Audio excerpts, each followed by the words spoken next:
So Things came out in 1989, and almost immediately after Things happened, Barry wanted to try and make another film, so he started shooting some test footage of the film he wanted to make, and it's available on Severin Films, or Intervision Films, Lovely Things DVD.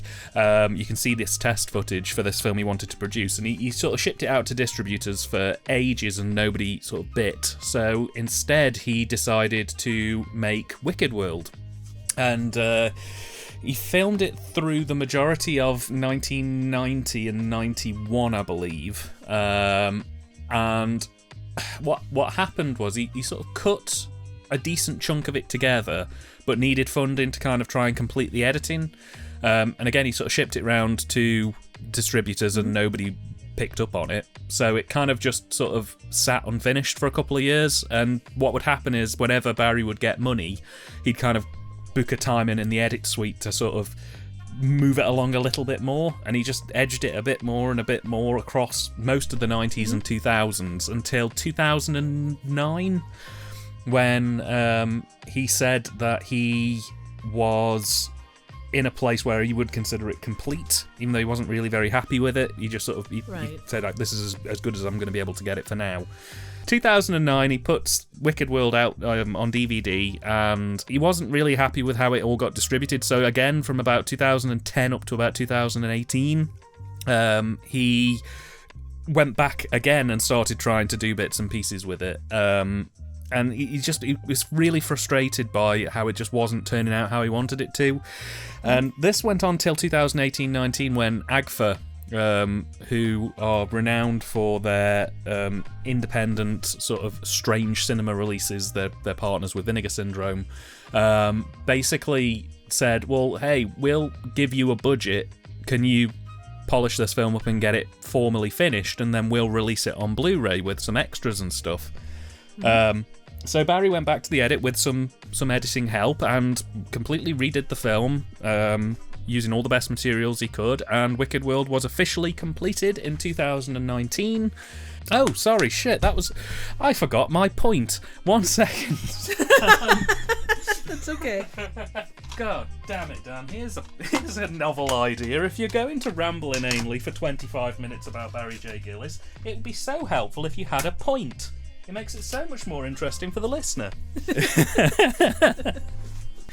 One of the things that needs to kind of be made clear about Wicked World, and why I think it's an interesting film production, is it came out at a time when horror as a medium, as a genre, was sort of considered in a bit of a drought.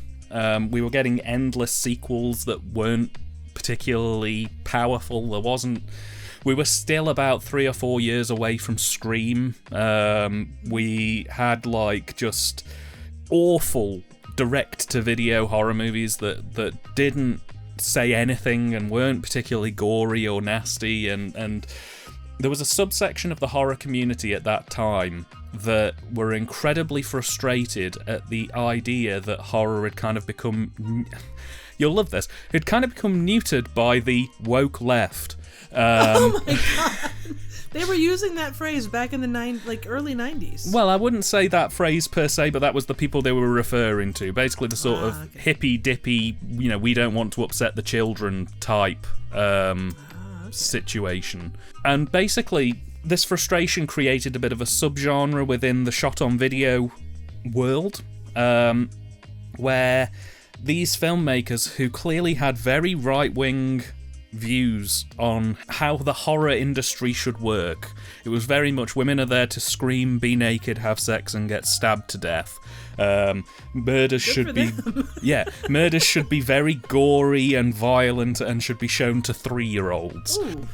Basically, there was just this distinct vibe from these people that they had a very clear understanding of how they wanted the horror industry to be and what films they wanted to see, and anything that wasn't that was sort of woke, basically, was left-wing, namby-pamby, sort of playing to the communists within society type business.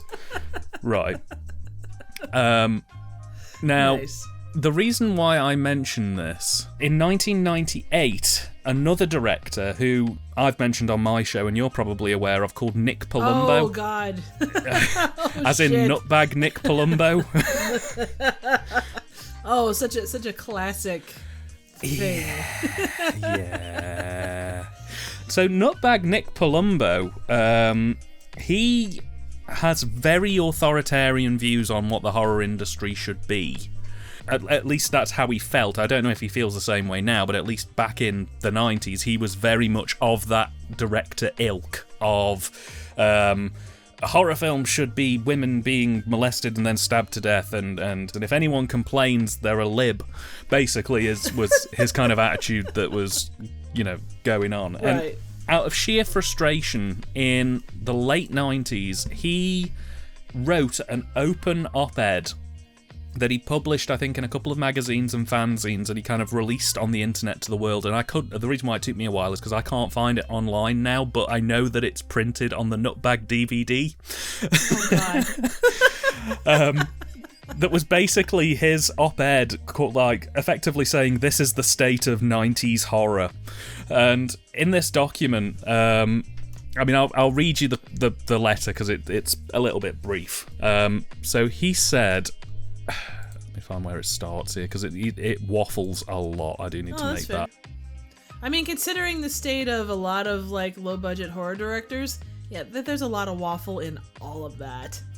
So I'll read you the letter, and this. I'm hoping that this will help sort of set the scene for Wicked World, because you need to kind of keep this letter in mind, because this is one of the things that shaped a lot of how Wicked World turned out. So he says, I'm going to try and be as civil as possible here. Understood. Do your thing. I'll do it in a posh British voice because, there you go. Nick Palumbo is American, but I feel like if I read it in a sort of snidey British voice, it might kind of give it a bit more gravitas. Do the upper class Twit of the Year version of it. Oh, okay, very, very much so. So he goes, hello, my name is Nick Palumbo. I'm the writer and director of Nutbag. Thank you for checking out my film. I hope I was able to put a little scare in your life. Nutbag was shot in Las Vegas, Nevada in the summer of 2000. We had 63 shooting days under, save a few, the most difficult conditions, i.e. the hottest summer on record, the cast getting food poisoning, props mysteriously disappearing, actors flaking, girls getting freaked out on our sets and walking off, even serial killers make mistakes. People thinking that we were making a snuff movie and calling the cops. Editing suites afraid to take our project, deeming it too controversial. Yes, we had to lie, steal and cheat. Yes, we had to bullshit girls, cops and businesses. Yes, we sold our mothers on the black market for money. Yes, we found out who our true friends are. We don't have any. Jealousy and greed are far scarier than serial killers. And yes, we finally got desperate and pulled out our trusty Ouija board from under the bed. Captain Howdy from The Exorcist appeared, and I guess I'll find out later who got fucked on that deal. But alas, just what the fuck is he talking about? So this is, like I said, an op-ed. But alas, here I am talking to you about the movie. We put our hearts and souls into this. I'm very happy with the result. This movie flat out kicks ass. The day we saw the final cut was pure heaven. This type of horror movie is not for everyone. It was made for the true horror connoisseur. I wasn't sure if that was dramatic pause for a reason, or if no, that was like that was done on purpose. That was changed. I like the fact somebody just gets stuck on the last side. Who was it made for? Who was this made for? I'm on the edge of my seat, you fucking bastard! Right, so here's his op-ed. I'm not happy about the state of modern horror movies these last few years. In my opinion, the last great year for horror was 1985, George Romero's Day of the Dead, and John McNaughton's Henry Portrait of a Serial Killer were made that year. Henry wasn't released until 1989. Horror films have hit rock bottom. I think in this politically correct society, people are afraid to make anything but bubblegum horror. We all know the studios care only about money. Instead of trying to make great horror movie, they'll put the Can't Act Model of the Week in 90210 meets the Jason of the Month Club. It's really sad.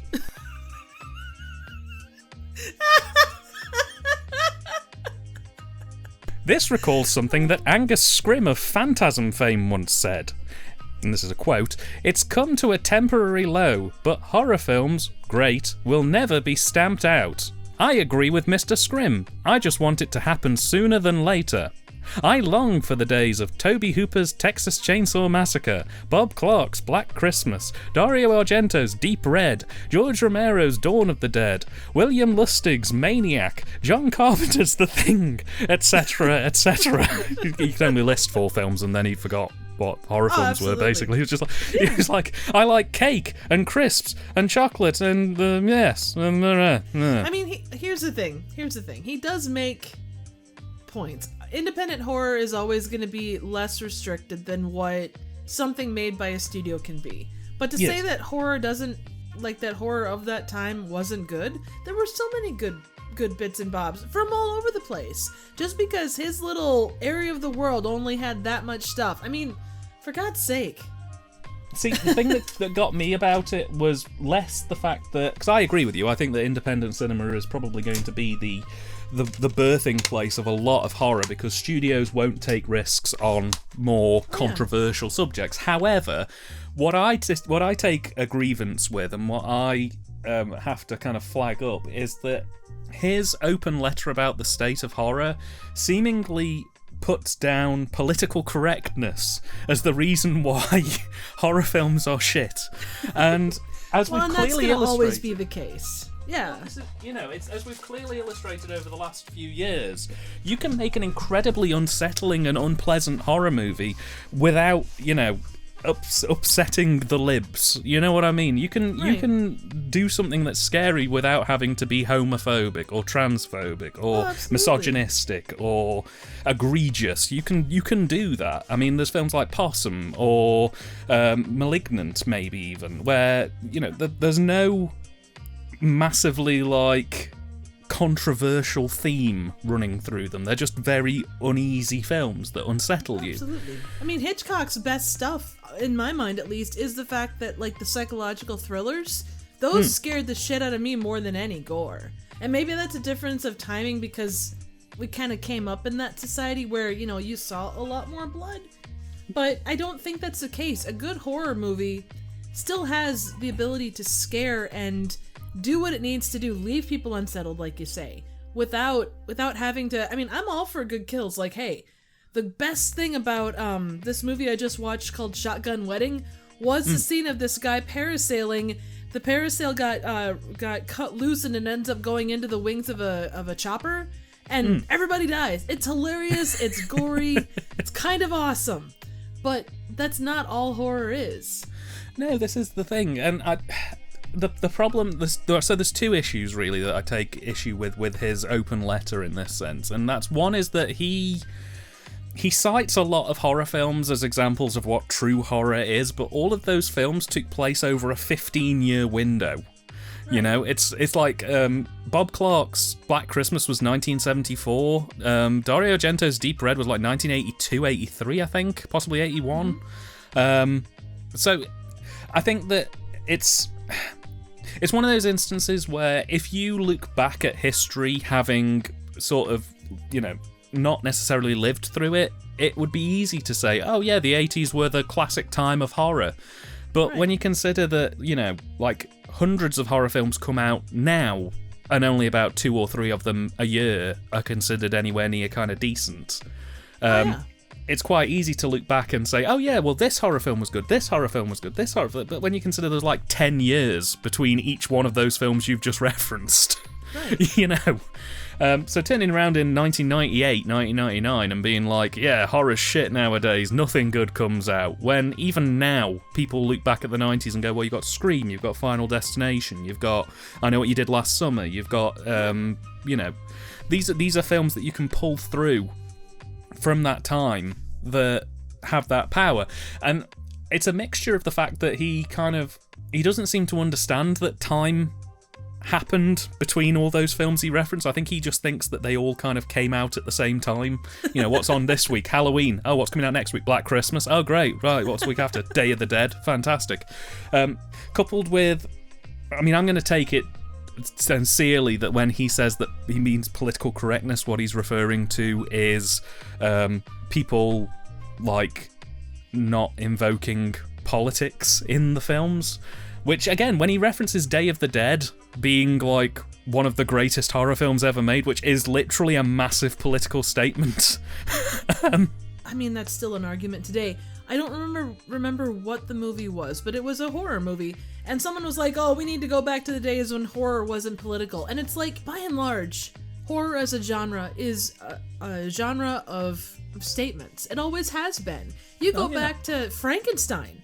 You know, the early horror there. You go back to Caligari. All of those bits, they all had something to say. It may not have been political, but it still had a message. And the way I need to sit down and watch Nutbag. But the way he describes, or the way that you've described the way he operates, you know, women screaming, you know, lots of gore, the whole 9 yards. Of the movies that he referenced, like, there are elements of those things in there. But to say, like, there is just as much creepy, atmospheric horror in The Thing, as there was anything else, you know? Yeah. Yeah, no, I mean, absolutely. Day of the Dead was bloody, but, what was the other one? Texas Chainsaw Massacre, for as well-respected and, you know, as that movie is, there's really not that much blood, you know? No, there is surprisingly little. And the thing as well is that a lot of people don't pick up on the fact that Tobe Hooper, when he did Texas Chainsaw Massacre, it's a very cinematic film. It's a film that has... It's still got a message to say, but it's not there for gore's sake. I mean, Texas Chainsaw Massacre 2 definitely goes down the bloody, gory, violent sort of side of things. But the original Texas Chainsaw is incredibly subdued. It's more about atmosphere, and Hooper kind of using the cinematography within the film creates that sense of unease. And I think that a lot of people who like horror films, and this is not a disservice to the horror community, but I feel like a lot of people who are in the horror community don't pick up on that sense of unease as a factor, or they don't consider it in when they're talking about their movies. They only talk exclusively about the gore or the violence, or like they'll say a film is great, but they won't acknowledge that it's the sense of unease that comes through the direction and cinematography that makes that, because blood for blood's sake winds you up with a Barry J. Gillis movie. Oh, absolutely. you know. But that's the thing. It's you can look at a movie on many levels, you know, and I know a lot of people that will go see a movie multiple times, or over the course of time have watched a movie, and every single time they pick up on a different element, and that's what makes it really great, for any movie. If you can go back and find something new, or reappreciate the things that were brought to light, you know, with each rewatching, it's like a parfait, or an onion, or, you know, a layered cake. You pull away the layers, and there's always more inside to find.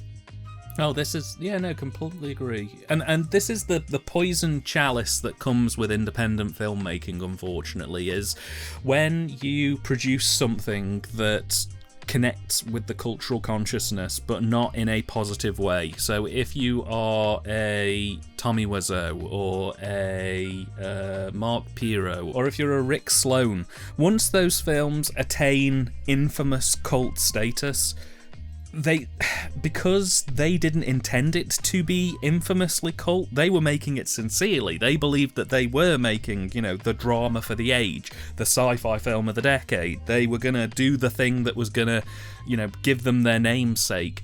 Because they weren't expecting it to become popular through infamy, all they really know how to do is look at what worked in the first film and try and do it again, but it doesn't work when people are self-aware about that. Oh, absolutely. It's one of the things that astounds me, that Neil Breen films are still, you know, as interesting and infamous as they are, because I don't know whether he's hermetically sealed himself away from it, or whether he just sort of keeps it to the back of his head or whatever. You know, he goes in the vault for a couple of years and only comes out to make a movie, then disappears back into the vault so he doesn't hear anything. And I think once you start chasing that dragon, once you start, like, trying to recapture that bad movie vibe, it's game over, because your films are just always gonna come across as awkward and not entertainingly awkward, just this is bad. Agreed. I mean, look at the Birdemic as a perfect example. First film, he made it not thinking he was making an awful movie. He was making it thinking this is going to be a film that will do well and I will be successful. It came out and it was infamous, and now he's like, well, all I really know is that people like the badness of Birdemic, so let's make more bad Birdemic. And that's not the right attitude to go into making these films with. Absolutely not. And I think one thing with Wiseau, like, when he's allowed to channel that energy, like Samurai Cop 2, I went in pretty dubious, but it came out like he played that energy and they allowed him to do his thing.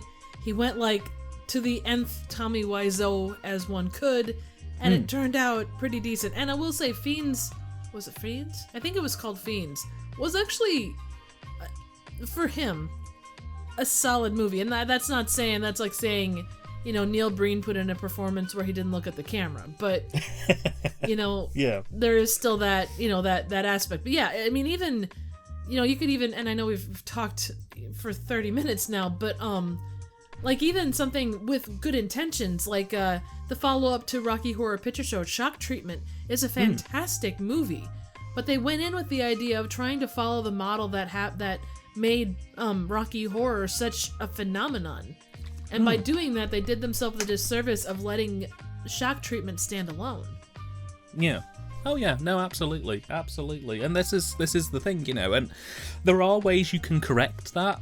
If you, and a good example of this was Tommy Wiseau again, when he has a minder, when he has somebody who kind of is focusing on making a good film, working with him, the results are a lot better. He directed an episode of Tim and Eric's Awesome Show in the 2000s. This is after The Room, when he was kind of at the height of his popularity. And Tim Heidecker and Eric, who produced the show, are very, very specific on how they want things to work. So they got him in as a guest director to direct an episode of their show, but they were very keen to keep a tight lead on him because they didn't want him just doing goofy shit for the sake of goofy shit. So when he'd come in with these ideas of, you know, I want a bit where I'm wailing and humping a dress, and he's like, well, wasn't that in The Room? And they'd go, yeah. They'd go, well, we don't really want to do that. Can we do something a bit more original? And they kind of indulged his creative output without falling back on tropes. But yeah, sorry, this was a detour, but the reason why I told you about that letter in the first place is because in 1998, Barry J. Gillis was well into production on this and was editing it together and was low on inspiration for exactly what he wanted to do with the film. And he found Nick Palumbo's op-ed letter, and he read it, and rather than laughing at it and going, this asshole, he basically went, this guy raises some really good points. I'm mad as hell and I want my horror violent and politically unsound. Oh, shit. And that was the touch paper, and he watched Nutbag, and he started checking out Palumbo's work more and got really involved in that kind of scene. And that helped shape a lot of Wicked World. So if you take into this film that kind of pontificating vibe, that's kind of where this film is coming from. So yeah, and so basically, so that's the kind of context. So if Things was just Barry and his mate pissing about in the woods for an hour and a half, and there's a little bit of political messaging in there, but it's not kind of that prevalent. Through the 90s, Barry got radicalized, and this is kind of his take on controversial horror. What does that say that he got radicalized by Nutbag? So there's, I don't know if you remember, probably you don't, but there's two cuts of Nutbag.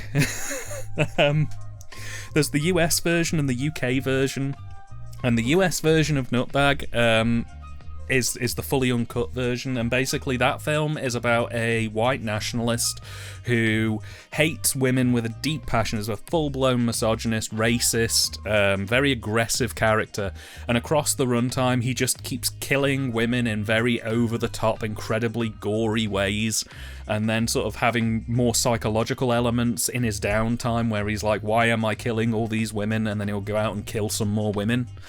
Wow. And yeah, and it's a hobby. basically, and it's a very aggressive and very gory film that I don't enjoy that much. But when it came to the UK, the BBFC, at the time at least, were incredibly uncomfortable with violence towards women. They had a really strong moral stance that if your film had violence towards women, it couldn't be seen to sexualize it or glamorize it. You couldn't make it look like the woman was enjoying being tortured, and you couldn't make it look like it was an advert for serial killers to show them how to kill people, basically. Good to know. So they watched the whole of the uncut version of Nutbag, and basically they sent notes back to either Nick or to Nick's distribution company saying all of these sequences of these women being tortured for like 10 minutes a piece are going to have to be chopped out. Serious? Yeah.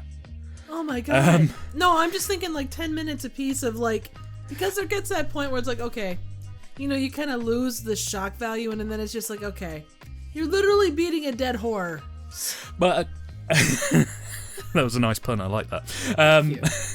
So 10 minutes is a bit of an exaggeration, but they go on for way longer than they need to go on for. They're not tightly edited, they're there for whatever. Yeah, they're basically just there to be like, look how sick this is. It's just like, I can't be arsed with this, mate, to be completely honest. But basically, what I think happened, and this again is to the best of my knowledge, is the BBFC issue these cuts not as a enforceable thing, but as an advisory thing. Okay. So they'll say, you need to cut this, and this, for us to include it, for us to give it a certificate in the UK, which means it can be released. But it's not set in stone. So, for example, there have been instances where directors have taken those notes and instead of cutting the scenes out, have either reframed them slightly or have added an extra scene in that changes the context of the wider scene. And when they've resubmitted it, the BBFC have been fine with it. In fact, there was an infamous instance where I can't remember what film it was, but I remember the story. It was a film was submitted and they asked for one particular scene to be cut out. And when it came back, the director basically went, oh, fuck that. So he went out and shot even more horrible stuff. Oh, God. And sort of tacked it on and then resubmitted it. And the BBFC came back going, you need to cut this scene now, it's beyond a joke. So he went away and filmed more, and he just basically every time they rejected it and sent it back, they'd just resubmit it like a couple of days later with like an extra minute of just awfulness attached to it.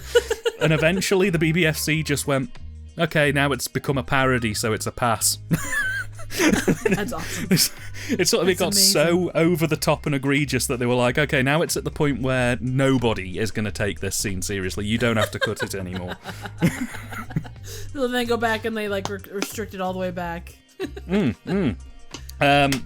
So yeah, basically they sent this list of cuts to either Palumbo or Palumbo's distribution company and said, you need to cut all of this violence towards women out of your film. And I think that either his distribution company or he misunderstood what the letter was and thought that what they were saying was, we will not allow this film to be released in the UK unless you cut this footage out. So basically either him or the distribution company just went, right, okay, and they just cut all the gore out of the film. Oh my just God. Everything.